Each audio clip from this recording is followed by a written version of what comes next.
everyone, my name is Beth. I'm a librarian at the Weinberg Library in Mequon, and it's time for another episode of Slice and Share. The theme for this month was cookies, so I'm going to be making chocolate chip cookies. I adapted this recipe from America's Test Kitchen's Perfect Chocolate Chip Cookies, and it's pretty much the same with a couple of tweaks.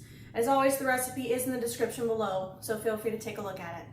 I have my oven behind me heating up to 375 degrees, and I've adjusted the rack to the middle position. I've also covered 2 baking sheets with parchment paper, so we are all set to go once we reach that stage.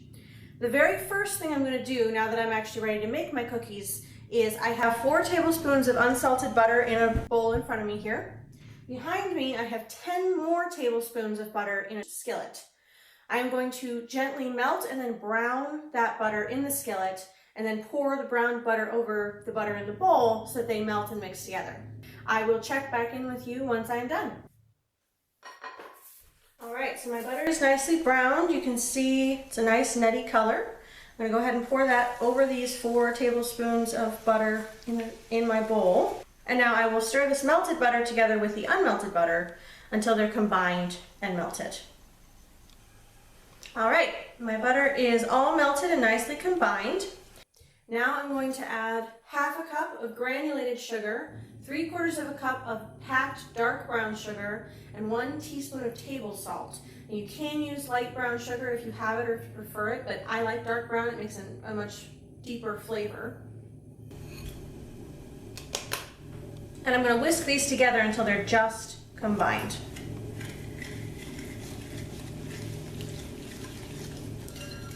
So now my sugars and my butter are combined. I'm going to add 2 teaspoons of vanilla and 1 egg and 1 egg yolk, which I will also whisk together. And this time I'm going to whisk this for 30 seconds. So sugars, vanilla, salt, and butter and eggs are all combined. Now I'm going to start a sequence of resting and whisking. So 3 times through, I will let this rest for 3 minutes and then whisk it for 30 seconds. When we're done, this should look like toffee. It'll be nice and dense and thick. I will show you each step of the way what it looks like at each stage. But for the moment, I will step away for about 3 minutes while this rests and then come back to whisk it again. All right, whisking round 1, 30 seconds. Now I'll let this rest a second time. This is round 2 of whisking, another 30 seconds. All right, now I'm going to let this rest for 3 minutes for the last time. Moment of truth. This is my last 30-second whisk. Okay, so you can see now, this is a nice deep color. It really does look like toffee. That's what we want. In this bowl, I have 1 3/4 cups flour and a 1/2 teaspoon of baking soda, which I'm gonna go ahead and dump into my mixture here. And then using a spatula, or you can use a rubber spoon, I will very carefully mix these together. Don't wanna overwork it, don't want it to get tough. We're just gonna gently push them together. Okay, so this is just combined. I made sure all of the flour pockets are gone. Now, I'm going to add in a bag of semi-sweet chocolate chips. I like Ghirardelli. They're a little pricier, but I say go luxury on your chocolate because that's the best part. But you can, of course, use Nestle or any other brand. I'm just going to make sure my chips are all distributed. And the original recipe says to only use 1 1/4 cups of chocolate chips, but I like chocolate chips, so we're using more.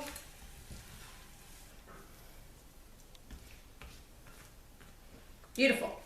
Cookie dough. Now, I'm going to use a cookie scoop to portion this dough out onto my baking sheets.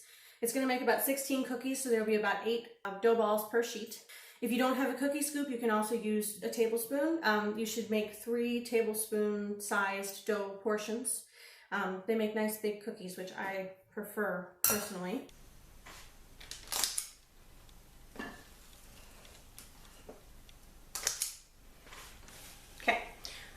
So I've got my first baking sheet ready here. I am going to cook these separately, one sheet at a time.